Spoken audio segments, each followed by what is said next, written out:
When a king dies without a plan, his kingdom is left to the wolves, unless a woman dares to become one. The court of Qin was built not on gold but on iron. Its halls echoed with laws, not poetry. Its kings rose through conquest, and its justice was cold, fast, and final. In this world of sharp edges, a woman from the rival state of Wei arrived as nothing more than a concubine, a gift, a pawn, a symbol of treaty. Her name, though barely spoken then, would one day be remembered only in whispers. Wei Ying. She did not enter Qin to rule. She entered to survive, and in surviving, she learned how to rule. King Wu of Qin was tall, athletic, and brutal, a man of appetites both for war and for spectacle. He famously died during a ceremonial attempt to lift a great bronze cauldron, proving his strength. He succeeded in lifting it, but failed in living beyond the moment. The cauldron crushed him, and with it, the illusion that his reign was secure. He left no heir formally named, and though many sons and princes roamed the court, none held uncontested claim to the throne. Amid this vacuum of authority, the palace turned to chaos. Ministers schemed, generals eyed each other, and distant branches of the royal house sharpened their knives. Wei Ying, the mother of a young son named Zhe, was not the favorite. She had no army, no clan within Qin, and no official backing. But she had something that proved more potent than lineage. She had time. She had observed the court from its quiet corners, learned its rhythm, and mastered its shadows.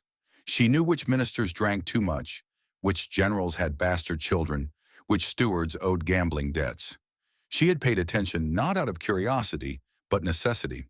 And now, as vultures circled the throne, she did what no one expected. She moved first. Within days of King Wu's death, Wei Ying forged alliances behind silk curtains. She summoned the loyalty of eunuchs and servants, bribed messengers, and sent secret letters to Wei Ran, her half-brother still powerful in their homeland. She needed support, and quickly. Qin's court was not kind to unprotected widows, nor to children without declared status. Her son was vulnerable, and through him, so was she. But Wei Ying had learned long ago that power did not announce itself.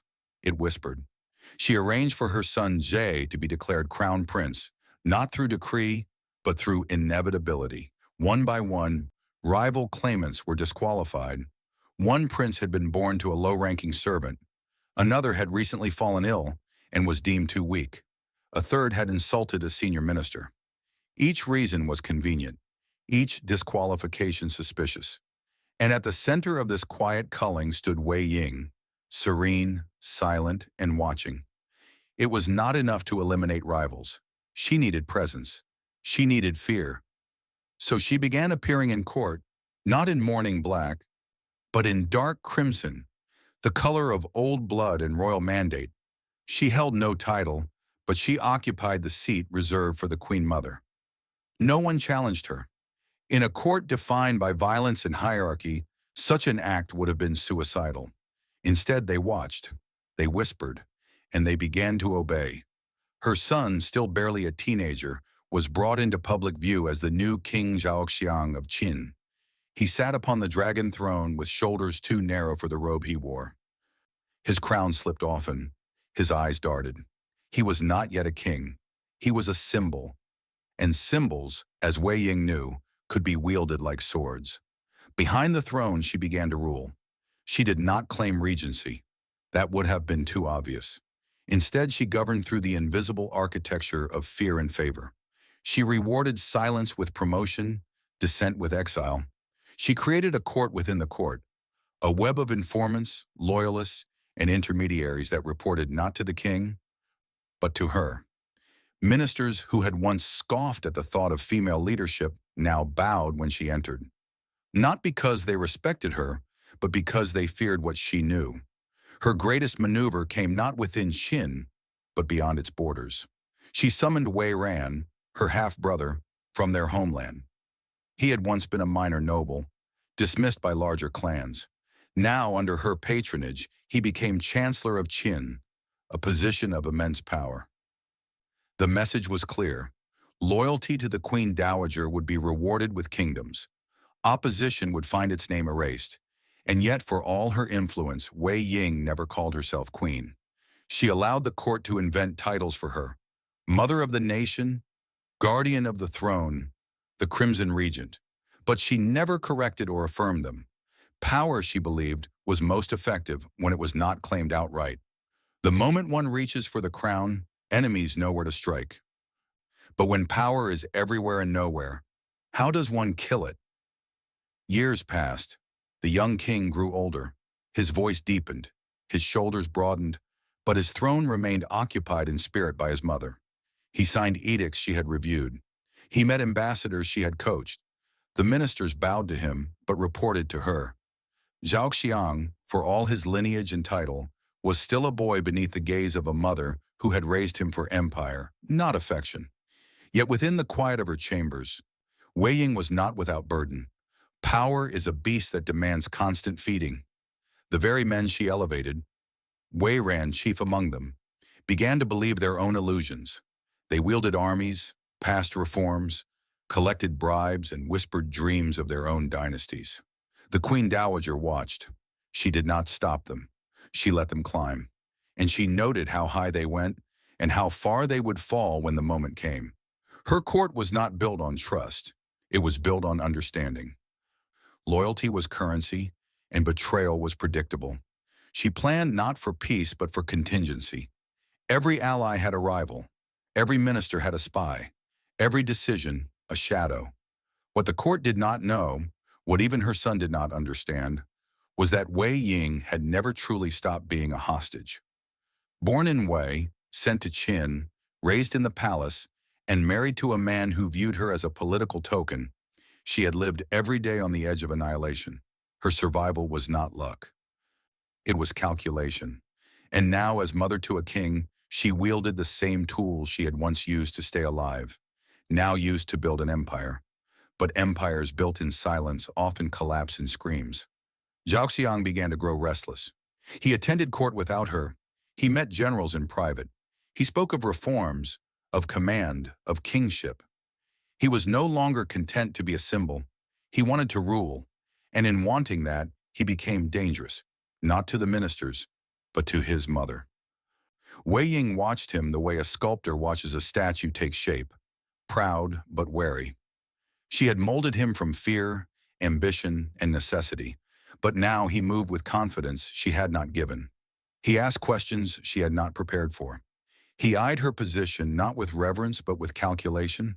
The boy had become a man, and in doing so, he had become a rival. Still, she smiled. Still, she wore crimson. Still, she ruled. But her grip began to tighten. Appointments slowed. Alliances shifted. Wei Ran was tasked with reforms that spread his power thin. She reminded the court, gently, firmly, who had held the kingdom during its darkest hour. And yet, beneath the ritual and formality, something had changed. The boy who once needed her had outgrown her control. He remembered the nights when she fed him bread with trembling fingers. He remembered the guards she placed at his door. He remembered the gifts, the punishments, the silence. He remembered that she had ruled, not for him, but through him, and he was no longer willing to be ruled. The Queen Dowager sat alone in her chamber that winter, watching the snow fall over the black dragon lake. The candles flickered. Her hands, once steady, trembled slightly. She was still powerful, still feared, still obeyed. But for the first time in decades, she sensed what she had always denied. The crown was no longer hers to guard. It was beginning to float beyond her grasp, not stolen, but slipping, quietly, slowly, like a ghost returning to its tomb. Outside, the kingdom stirred. New enemies rose. Old ones returned. And somewhere in the dark corridors of the palace, her son was planning his reign. Not alongside her, but without her. The wolves she had once tamed were beginning to sniff the wind again. But this time, the woman who had become one of them was not hunting. She was waiting and wondering whether the kingdom she had built in silence could survive a world that now demanded thunder. No crown is ever truly given. It is borrowed, weighed, and watched. And for Queen Dowager Xuan, the crown she wore without ceremony had begun to shift its weight, as if testing her strength. The boy who once sat beneath her shadow now stood tall beside it, and though he still bowed to her in court, she could feel the growing pause before his spine bent. He had begun to understand what power tasted like, and he liked it. The court, meanwhile, played its part. Ministers still deferred to the Queen Dowager, still sent their scrolls to her chambers before approaching the throne. Edicts bore the king's seal, but not his will. Battles were fought in his name, but plotted in hers. The people cheered the king they could see, but feared the mother they could not touch. It was a reign of reflections, and in that mirrored world, truth was not necessary, only perception. And perception was what she mastered. She remained elusive. Present in court only when necessary, silent when asked, decisive when ignored. Her words were few, but her intentions were clear. She rewarded obedience with gold and land. She punished disloyalty not with execution, but with erasure. Names removed from the record, titles revoked, children reassigned to lesser posts. The court learned to obey not because she commanded it, but because her version of reality left no room for resistance. At the center of her strategy stood her half-brother Wei Ran. Loyal to her, yes, but also loyal to himself. She had elevated him from a mid-level noble of Wei into the Chancellor of Qin, and in return, he expanded her reach into every corner of the state. His influence over taxation, infrastructure, and military provisioning gave her hands in every field, every fortress, every village ledger. But with every additional feather, the wings he spread grew wider, and with width came distance. Wei Ran began to appoint his own loyalists, men who owed their rise not to the Queen Dowager, but to him. He held banquets she did not approve, met envoys without consulting her, and once, in a bold gesture of independence, proposed a land reform plan without first delivering it to her quarters. The message was clear. He now believed himself an equal architect of Qin's ascent. And perhaps he was. But in a world built on silence, equality was an illusion, and ambition without permission was a threat. The Queen Dowager did not confront him. She had long learned that confrontation gave opponents a stage. Instead, she recalibrated. She began supporting other voices in court. Quieter ones, younger ones, men still in the infancy of their greed. She invited new scholars into policy discussions, granted provincial governors more independence, and slowly shifted the center of gravity away from Wei Ran's camp. It was not a purge. It was erosion, the tide that reshaped the shoreline without ever declaring war on the rocks. And yet not all threats came from within. Beyond Qin's western borders, the other 6 states watched with increasing unease. Han, Zhao, Wei, Chu, Yan, and Qi each had tasted war with Qin before, and each had lost land, blood, or pride. But now with the young King Zhaoxiang ascending in visibility, they sensed opportunity. Surely a kingdom led by a boy, no matter how fierce his mother, could be manipulated, misled, or broken. Zhao, the most defiant of the 6, began amassing troops along the borders. Chu probed southern fortresses. The east grew restless. And so the Queen Dowager faced a new dilemma: how to maintain power at home while waging pressure abroad. Her answer was characteristically unorthodox. Rather than summon Qin's older generals, men loyal to the throne but nostalgic for past wars, she turned to a new face: Bai Qi, a commander of precision, ruthlessness, and unshakable discipline. His victories had been swift, his reforms unpopular, but his results undeniable. She saw in him not just a weapon, but a philosophy: total war, total loyalty, total silence. Bai Qi was unlike other commanders.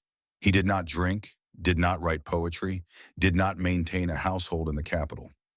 He slept in barracks, wrote his own reports, and demanded that his soldiers burn their own tents before retreat.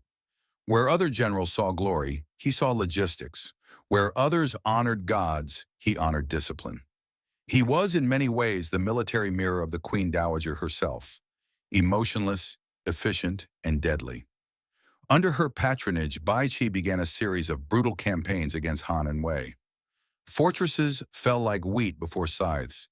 Cities surrendered before negotiations even began. Refugees flooded into neighboring states, carrying stories of Qin's new butcher, and at court, Zhaoxiang, still nominally the king, was praised for victories he neither planned nor reviewed. His name filled the poems, his face adorned new murals, but the hands that held the blade were not his. Yet every blade, no matter how sharp, eventually draws too much blood. Whispers of cruelty began to spread. Letters from captured cities described mass executions, forced labor camps, entire populations relocated or erased. Qin's reputation transformed from fearsome to monstrous. The Queen Dowager, who had built her kingdom on control, now faced the consequences of unleashing a man without limits. And her son, watching from the throne he could not command, began to ask questions. He requested detailed reports from Bai Qi's campaigns. He summoned envoys from the conquered territories. He began holding private sessions with his own advisors, independent of his mother's circle. It was not rebellion, not yet, but it was distance. And distance in a palace is the first step to disobedience.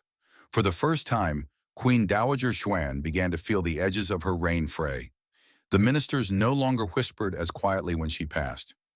Young lords spoke more boldly in court, questioning policies she had authored. A few even dared to suggest that the king should marry, and that his wife, not his mother, should serve as matriarch of the realm. The suggestion was wrapped in ceremony and respect, but its core was sharp. She had ruled long enough, but time for the Queen Dowager had never been a line. It was a circle, a cycle of rising and falling, of gaining and losing. She had survived 1,000 cuts before. She would survive these too. And so she remained still. She did not speak more. She did not appear more frequently. She let the court believe what it wished, that she was old, fading, tired, that her grip had loosened, that perhaps they could begin to breathe freely again. In truth, she was observing, calculating, watching which men stepped forward too quickly, which women aligned with which families, which advisors began sending messages eastward. She was not afraid of losing power. She was afraid of leaving it in the wrong hands. And her son, that boy she had raised in shadows, molded in caution, armored in control, was becoming something dangerous. A king who thought he could rule alone. He began dismissing her allies, not dramatically but persistently. A minister reassigned here, a steward retired there, governors recalled, reports delayed, messengers sent without notice. Each act was defensible, each change minor, but together they formed a pattern. The king was not seeking to overthrow her. He was erasing her influence, inch by inch, day by day. Yet she said nothing. The court, sensing the shift, adjusted. Men who once ended every sentence with a bow to the Queen Dowager now added praise for the king. Scribes who once copied her edicts now double-checked them with his clerks. And Bai Qi, the general who owed his rise to her, began sending his reports directly to Zhaoxiang. The circle was closing. But Queen Dowager Xuan had one final advantage, one tool the king had not yet taken from her. Memory. She remembered every favor owed, every slight unavenged, every alliance once formed in desperation. She remembered the secrets ministers had begged her to keep, the crimes covered in silence, the affairs, the debts, the betrayals. And she remembered, too, that empires are not built by kings. They are built by those who outlive them. So she waited, she smiled, and in the stillness of her gaze she prepared for the moment all kings dread. The moment when the throne they sit upon reminds them that someone once placed it there. Empires do not fall from enemy swords. They collapse under the weight of their own victories. And in the twilight between triumph and rot, a figure often emerges, not from the palace but from the battlefield, cold-eyed, blood-washed, and unstoppable. For Qin, that figure was General Bai Qi. They called him the human butcher, but never to his face.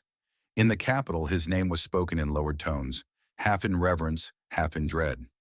He did not bow deeply to the king, nor did he flatter the Queen Dowager. He simply existed, like iron, like plague, like the certainty of death. He won wars. That was all anyone needed to know.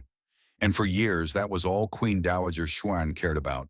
But power given to a weapon too sharp will, in time, draw blood from its master. Bai Qi had risen under her watchful eye.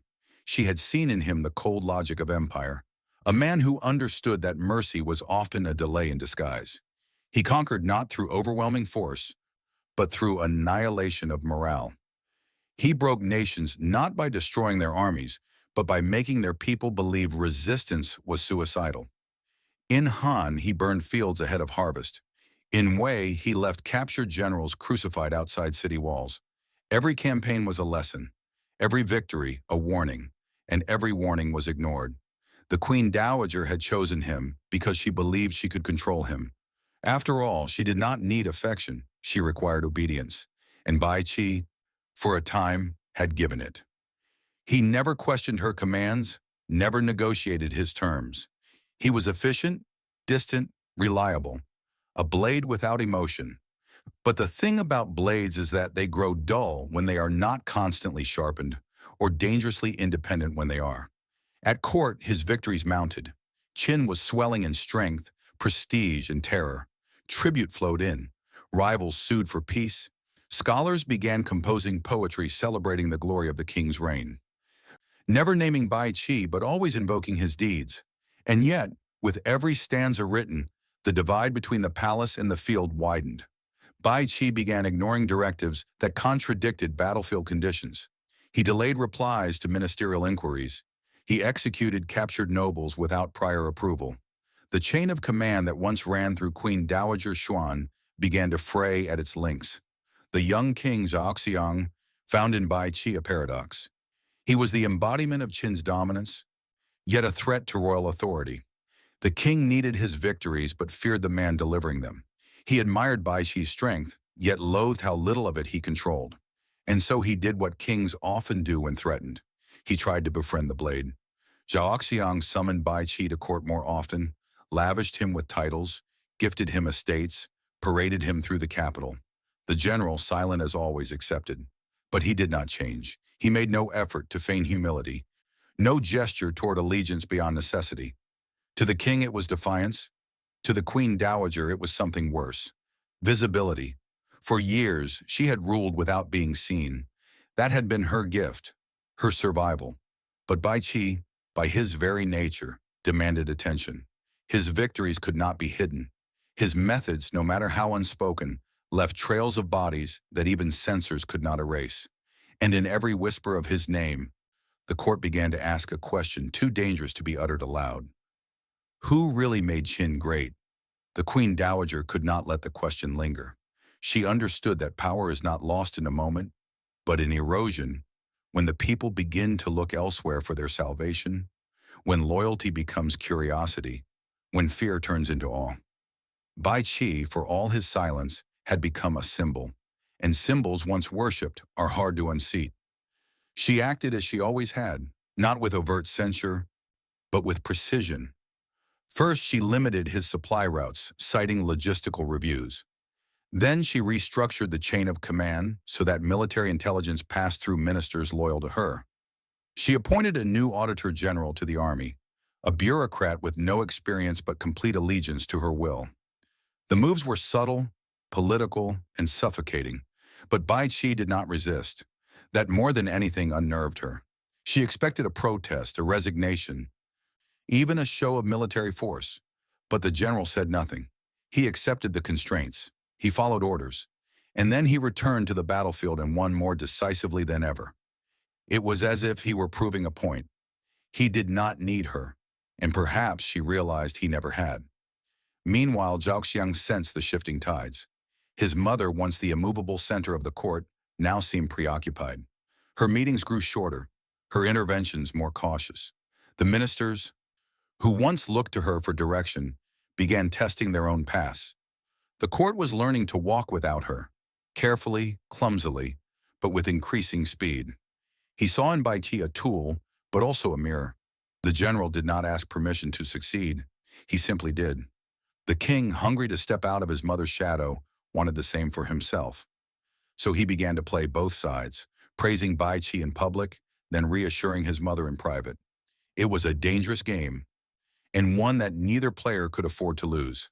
Then came Changping. It was supposed to be a campaign like any other, crush the enemy, secure the borders, expand the territory. But this time, the opponent was Zhao, and the stakes were higher. Both sides committed massive forces. Propaganda flowed, supplies dwindled, and still the war dragged on. The Queen Dowager hesitated. She feared that another grand campaign might unbalance the court, that the cost of victory might be greater than its reward. She wanted caution, diplomacy, time. But the king overruled her. He gave Bai Qi full command and unlimited discretion, and Bai Qi did what he always did. He destroyed. After a series of feints and maneuvers, he cornered the Zhao army. Trapped, starving, demoralized, they surrendered en masse. 40,000 men laid down their arms, believing that surrender meant mercy. It did not. Bai Qi buried them alive. The news shattered the court. Even in Qin, where harshness was policy, the scale of the slaughter horrified many. The ministers were shaken. The people murmured. And the Queen Dowager, for the first time in her reign, felt shame. Not because of the act, but because she had unleashed it. The man she had chosen, molded, empowered. He had crossed a line even she dared not approach. And in doing so, he had made her complicit. She summoned Bai Qi to account. He refused. He claimed illness, then battle fatigue, then spiritual unrest, each excuse more transparent than the last. He knew what was coming, and he was not going to dignify it. Zhaoxiang, forced into action, did what his mother could not. He stripped Bai Qi of command. But it was too late. The general did not resist. He did not protest. He simply retired to his estate outside the capital and waited. For what? No one knew. Perhaps for a recall that never came. Perhaps for execution. Perhaps for silence. In the end, it was the Queen Dowager who made the final move. She sent a message, not an order, not a threat, but a choice. Bai Qi took poison that night, and with him died not only a man, but a myth. The court, relieved, moved on. The king celebrated the consolidation of power. Ministers returned to routine. But the Queen Dowager did not rejoice. She had killed many in her life. But this one she mourned, not because she had loved him, but because she had once believed she could control him. And that belief, in the end, had nearly cost her everything. Power, when consolidated too long in one hand, begins to rot, not in appearance but in essence. It turns from protection to prison, from stewardship to suffocation. And in the palace of Qin, beneath the shadowed eaves of stone and gold, the son of an empire builder had grown into a man who could no longer bear the invisible chain draped around his crown. King Zhaoxiang, once a symbol of stability, now hungered for something more elusive. Control not of territory, but of destiny. For decades, Queen Dowager Xuan had ruled without overt resistance. Her influence had defined court policy, chosen generals, brokered alliances, and even killed legends. But the death of Bai Qi had shifted the air inside the throne room. It was not just the end of a campaign, it was the end of a shared illusion, that her grip was permanent, that her will was unchallenged, that her son would remain her instrument. Zhaoxiang no longer saw himself as a boy ascending a throne carved by his mother. He saw himself as a man inheriting a legacy he had not written, and he wanted to rewrite it. It began quietly, a reshuffling of court attendants, the replacement of scribes who had served the Queen Dowager with younger, hungrier clerks, requests for briefings that bypassed her secretariat. Ministers who had long sent reports to her chambers were now instructed to deliver them to the royal council directly. At first, she allowed it. Let the boy play king, she thought. He would come back when the burden grew too heavy.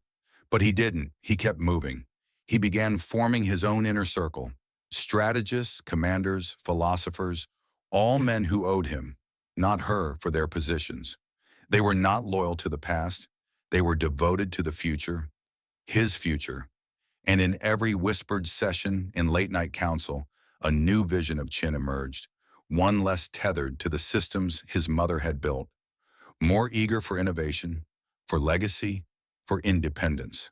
To the court, the change was subtle but seismic. For years, to cross the Queen Dowager had been suicide. Now some dared to challenge her openly in meetings.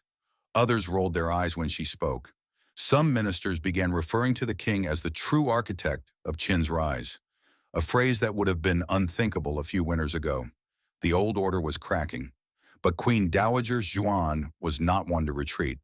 She had built an empire from the margins, and she would not relinquish it at the first sign of insolence. She responded as she always had, not with fury, but with strategy. She convened a private assembly of her most loyal advisors, those who had risen with her during the chaos of succession, who had tasted survival through her wisdom. She reasserted her influence over the provinces, offering tax breaks to governors still loyal to her faction. She funded temple restorations in her name, reminding the people of her maternal role in the kingdom's glory. She even approached old enemies with cautious generosity, binding former rivals to her cause in anticipation of the war she saw coming, not with neighboring states but within her own palace. Because the king was no longer asking, he was taking. He stripped Wei Ran, her half-brother, once the most powerful man in the state, of his title. The pretext was corruption, the truth was irrelevance. Wei Ran had become too tainted, too visible, too tied to the past. His removal sent a signal. No loyalty to the Queen Dowager would protect you now. The court reacted with gasps, but no protests. They had learned. The balance of power had shifted, and so had the Queen Dowager's role. No longer the invisible hand, she now became the visible threat. Her presence in court was met with polite nods but less deference. Her recommendations were noted, then buried. Her alliances strained, her networks thinned. She had not changed. But the world around her had. Still, she did not flinch. In public, she maintained her poise. Her robes remained immaculate, her expressions unreadable. She continued attending ceremonies, greeting dignitaries, speaking in carefully measured phrases. But behind the marble walls, she paced. She read reports 3 times. She questioned everyone, because she knew what others did not, that history had no patience for ghosts. And that is what she was becoming. Zhaoxiang, now in full command, began accelerating reforms. He introduced new legal codes, less rigid than the ones forged in her era, more tailored to economic control than military dominance. He formed cultural alliances with scholars once banned under her rule. He began shaping Qin not just as a war machine, but as a civilization, a project of continuity rather than conquest. It was not that he despised her legacy, it was that he resented the prison it had become. She had taught him caution, so he learned to watch her. She had taught him silence, so he learned to wait. She had taught him ruthlessness, so he applied it to her. There was no exile, no execution, no dramatic coup, just the slow, methodical stripping of her influence. The empire she had built was now being handed back to the bloodline she had once protected. And in doing so, she became a contradiction, the mother of the king, the rival of the throne. The court called it transition, but she knew better. It was removal, dressed in ritual. Still, she endured, because power, she had learned, is not just about ruling. It is about shaping what remains, and she intended to shape her memory. She began compiling her own archives, letters, treaties, decisions, campaigns. She summoned scribes to record not just what happened, but why. She met with foreign envoys under private seals, gifting them calligraphy, artifacts, fragments of the empire with her name etched into them. It was not for legacy, it was for insurance. Because she had seen what happened to women who ruled too long. They were forgotten, erased, rewritten. She would not allow that. And yet, even as she fought to remain relevant, she could not ignore the cracks within herself. The halls felt colder. Her limbs ached longer. Sleep came slower. She had lived a life of constant calculation, and now her mind grew restless without the same tools in her hand. Every room she entered, she searched for the shadow of her former authority, and found none. Once she had decided wars, now she was not consulted on marriage alliances. Once she had raised generals, now she barely knew their names. Once she had ruled the kingdom, now she was watching it evolve without her. Zhaoxiang had become what she once feared, a sovereign with his own mind. But what terrified her more was that he had become what she had always intended, strong, autonomous, unafraid. She had succeeded, and in that success she had erased herself. And still, she sat each morning in her courtyard, beneath the apricot tree, reading reports she was no longer required to read, listening to echoes of bells that once rang for her arrival. She spoke little. She prayed rarely. She waited not for death, but for something worse, irrelevance. Because in the end, the most painful exile is not from the court, but from the story of the empire you built. Some victories echo with celebration. Others echo with silence, deeper, heavier, and far more enduring. In the dark marrow of empire, it is not the sound of trumpets that lasts, but the sound that follows the last breath. Qin's rise had never been peaceful, but what happened at Changping carved a scar across its soul. By the time the dust settled, over 400,000 enemy soldiers were gone, not in the chaos of battle, not by the rush of cavalry, but by the deliberate command of one man, Bai Qi, once Qin's most terrifying general, now its quietest disgrace. Buried alive, the men of Zhao died not for treason, nor for defiance, but for the sin of surrendering. The logic was brutal. To kill a defeated army was to remove the threat permanently. But logic is cold company when history begins to turn. The reports reached the capital like whispers on ash. Scribes trembled as they recorded the numbers. Ministers stared blankly at maps, unable to reconcile triumph with atrocity. Queen Dowager Xuan, seated in her stone-walled chambers, read the accounts with a stillness that betrayed nothing. Her hands did not shake. Her lips did not part. But inside, something once granite cracked. She had built Qin on severity, yes, but never on spectacle. There had always been an elegance to her cruelty, a purpose, a precision. But this was excess. This was a theater of annihilation that served no statecraft, no strategy, only the void inside a man too long untethered from consequence. And she had released him. It was a reckoning, not with the court, not with the people, but with herself. For years she had wielded power like a blade, silent, sharp, controlled.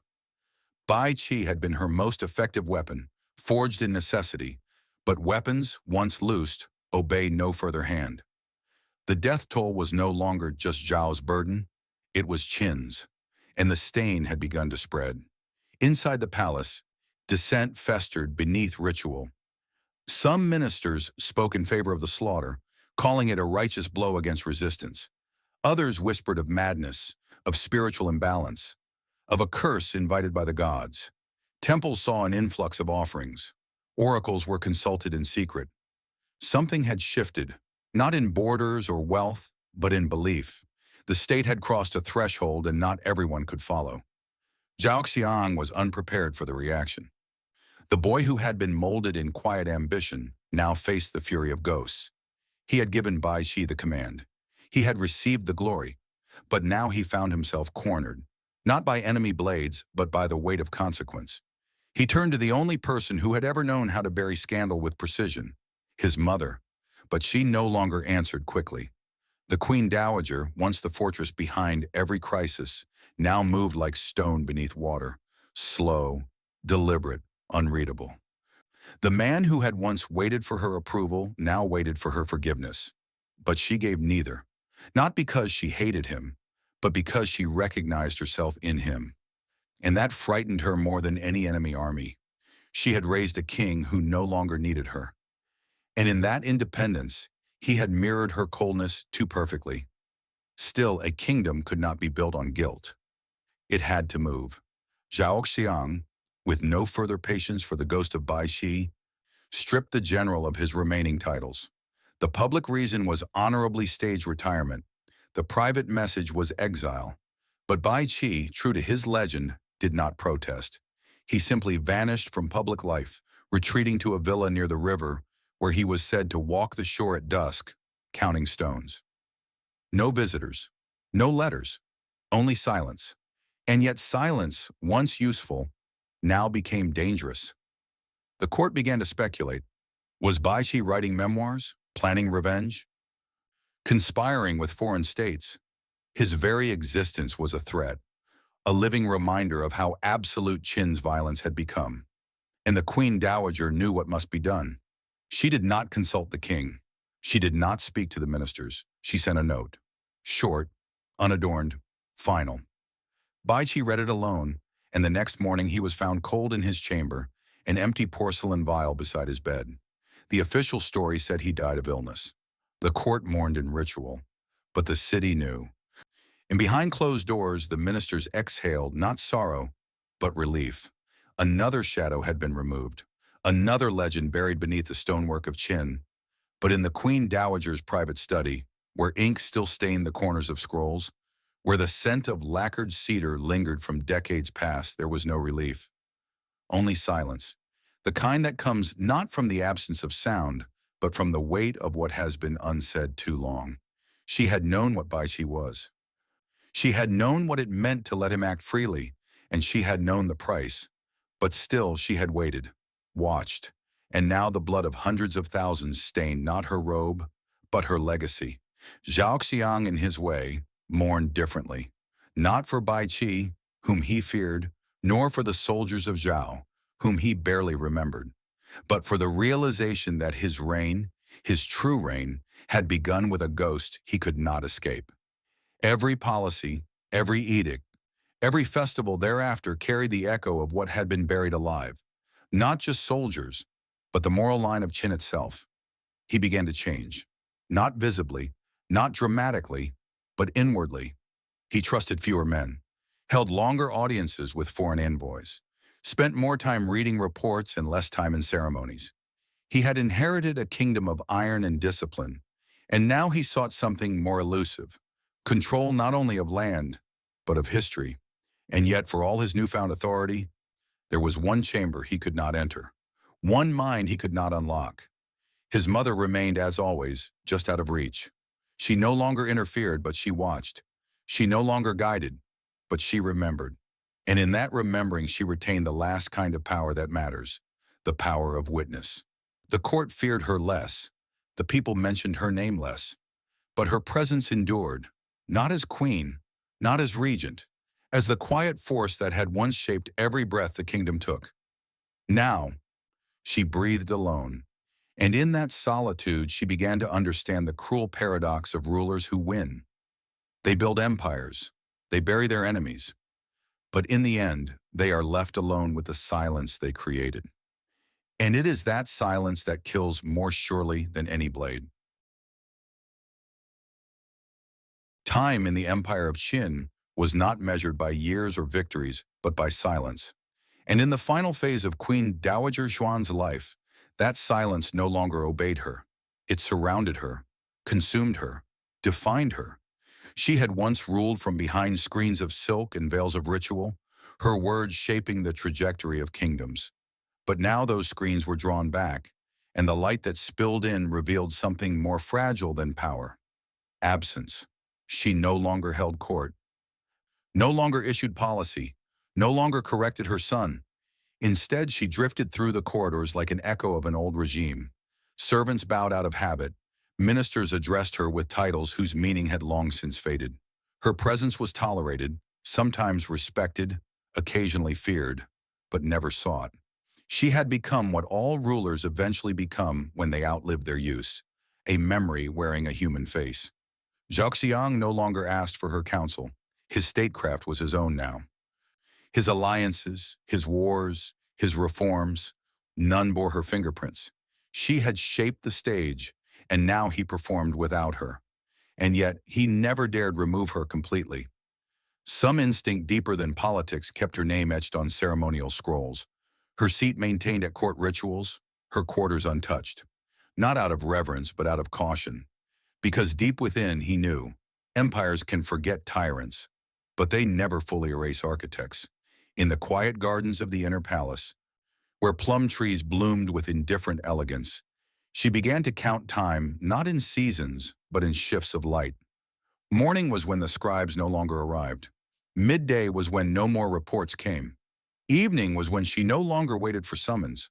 Night was when her mind, once a fortress of strategy, became a hall of ghosts. She dreamed often now, of her homeland, Wei, with its rivers and crumbling gates, of the day her name was first erased from her own family's records, of the cold stone floors in Qin's palace when she first arrived, a concubine with no alliances, no protector, only sharp eyes and a mind that refused to surrender. She dreamed of her son as a child, before the crown, before the walls grew between them. A small boy asking if birds could feel winter. She hadn't answered then. There had been too much to plan, too much to control. But now, decades later, she whispered back to him in her sleep, "Yes, birds always feel the cold. That's why they fly." Her body betrayed her slowly, not in sudden pain, but in fatigue that deepened like dusk. The strength that once lifted empires now struggled to lift teacups. Her breath shortened in corridors she once crossed with command. Her voice, once firm as iron, now cracked when used for more than a few words. But she refused to fade in shame, so she chose her own descent. She began giving things away, jewelry that had once bound allies, letters she had written but never sent, scrolls with notes in her own hand, edges worn by decades of war and worry. To whom she gave them, no one knows. Some disappeared into private archives, others perhaps into fire. It was not about legacy, it was about weight, letting go of the empire she had carried for too long. And still, she waited for one thing, not reconciliation, not apology, not remembrance, but understanding. She wanted, before death, to know whether her son truly saw her, not as a mother or regent, not as a force or threat, but as a woman who had survived a world that had given her no room to breathe and still managed to shape its spine. But the conversation never came. Zhaoxiang, now older himself, had learned to manage regret the same way she once managed court, through silence. He did not visit often. When he did, they spoke of nothing. Weather, temples, court rituals, never of Bai Qi, never of power, never of love. It was easier that way. Because to open the door of truth between them now would let out every ghost they had both tried to bury. And yet, in the final months, something did shift. The king began commissioning historians. He summoned court artists. He ordered a series of scrolls to be painted, images of past rulers, great battles, legendary ministers. And among them, he requested one figure be included, though no title was assigned. A woman, seated behind a screen, ink still, shadowed, watching, no name, no crown. Only presence. The scroll was not displayed, not yet. It was placed in the archives, under seal. But the gesture said what his mouth could not. She was no longer part of the court, but she would be part of the record. And so when she finally stopped breathing, alone in the room she had chosen for herself, surrounded by folded scrolls and the soft hiss of drifting wind, there was no fanfare, no national mourning, no funeral procession across provinces. The state announced her passing with 2 lines on a bronze tablet. The mother of the king is no more. Let the court remember. But it did not say what to remember. And perhaps that was her greatest triumph, because in that silence she remained, unfixed, undefinable. Not merely a woman, not merely a mother, not merely a regent, but the unseen spine of the empire. And in that emptiness, she became what she had always been. The hand behind the throne now vanished, but never gone, never. History often forgets that kings are not born, they are built, and sometimes they are built by hands that vanish before the crown is ever truly worn. In the years after Queen Dowager Xuan's death, King Zhaoxiang stood alone at the summit of the very mountain she had spent her life helping him climb. And from that summit, he began to look down, not at the world he ruled, but at the life he had lived, and the woman who had shaped it. He had reigned for decades. His name was now etched into maps, recited in ceremonies, inscribed into steel blades and temple stone. He had overseen the rise of Qin into the most feared and effective state in all of China. Borders had expanded, tributes had multiplied, and yet beneath the accolades, a quieter realization bloomed, like a bruise hidden under armor. He had not truly built the empire. He had inherited its infrastructure, its culture of discipline, its philosophy of silence, inherited its systems of reward and punishment, its alliances forged in shadows. But most of all, he had inherited her, not just her legacy, but her logic, her methods, her refusal to forgive error, her instinct to isolate rather than expose weakness. He had not become her reflection. He had become her continuation. And yet he could not speak her name without unease. He remembered the feel of her hand guiding him through marble corridors as a child, the softness of her voice the first time he asked why soldiers died. Her answer had been clinical, cold, because living men are more dangerous. He remembered it not as cruelty, but as preparation.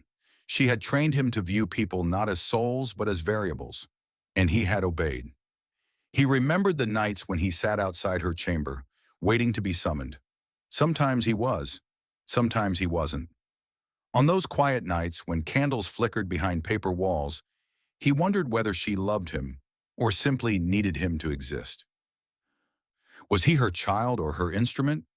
Now he would never know.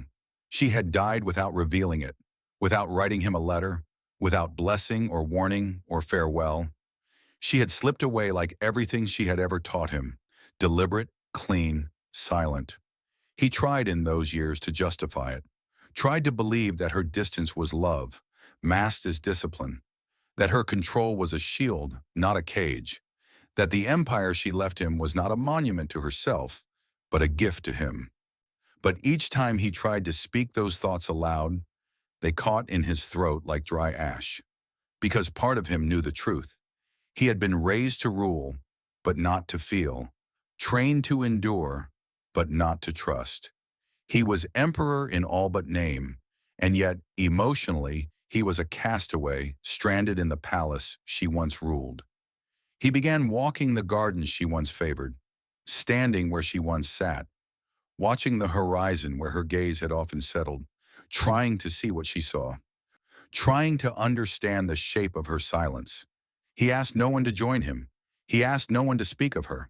But slowly his governance changed. He stopped rewarding absolute obedience. He began inviting dissent into court, controlled, respectful, but present. He summoned ministers who had been pushed aside for challenging doctrine.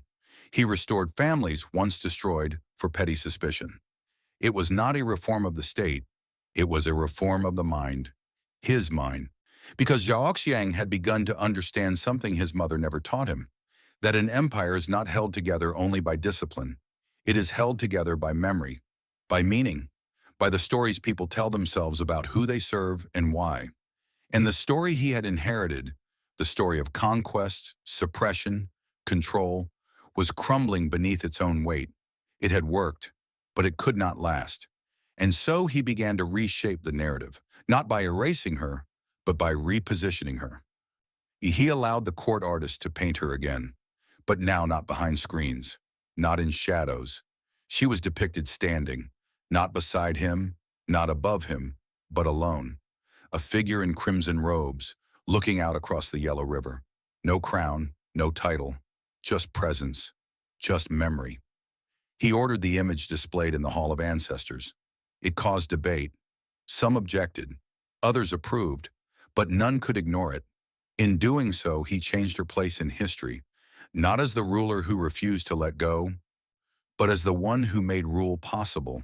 But even then, he did not write her name. He let the image speak, and perhaps that was the final lesson she gave him, without ever intending to. That power is not what is written. It is what is remembered.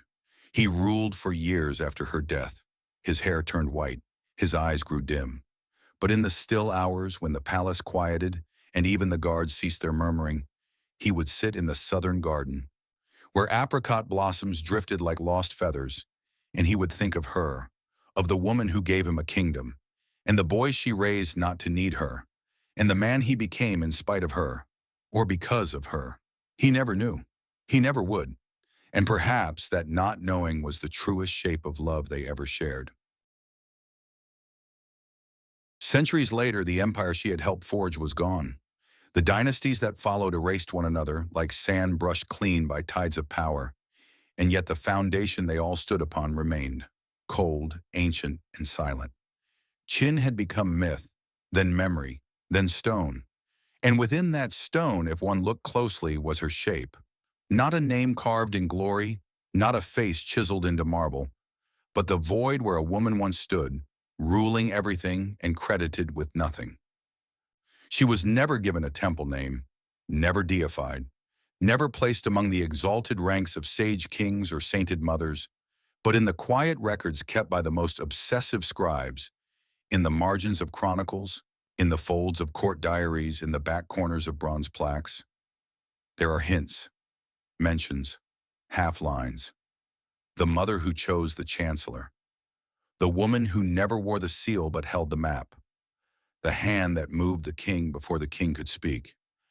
The whispers of her power outlived her titles. And yet the greatest irony of her life was this. In her determination to rule without trace, she became the very shadow that haunted every reign after hers. In the early years of the Qin dynasty's eventual unification, long after her bones had turned to dust and her name had faded from ceremony, a young court historian uncovered a series of correspondences buried deep in the restricted archive. They were unsigned but unmistakable. Edicts issued in the king's name, but written in a different hand. Strategy notes annotated with brushstrokes no one dared replicate. Recommendations for appointments, policies, and punishments that matched recorded events, yet never appeared in the king's official decrees. He traced the writing back, through ledgers, through exile lists, through trade agreements between feuding lords mysteriously solved within days of her audiences. And finally he found it, a single note, unsealed, fragile. Tucked inside the binding of an unrelated tax report, it read simply, "He must never know I decided this. Let him believe it was his will. The people will follow a king. They will not follow me, but I will follow them all the way to the end."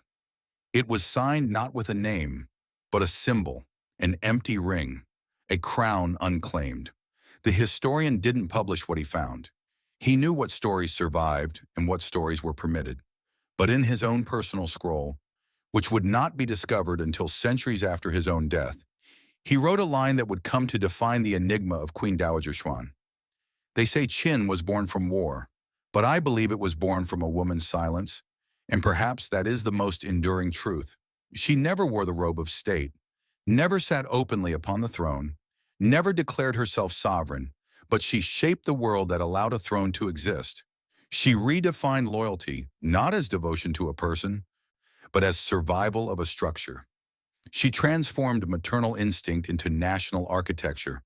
She built not an empire of temples and statues, but of systems and memory.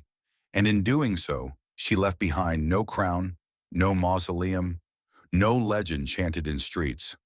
Only a question, echoing through the halls of power long after she vanished. If a woman rules a kingdom without ever being seen, did she not rule more completely than any king? In the end, her greatest legacy was not her victories. It was her vanishing, because only those who disappear completely are never replaced. And so the empire moved on. The kings changed. The names evolved. But somewhere beneath the marble floors of every court that rose from Qin's shadow, her footsteps remained. Light, measured, unforgettable.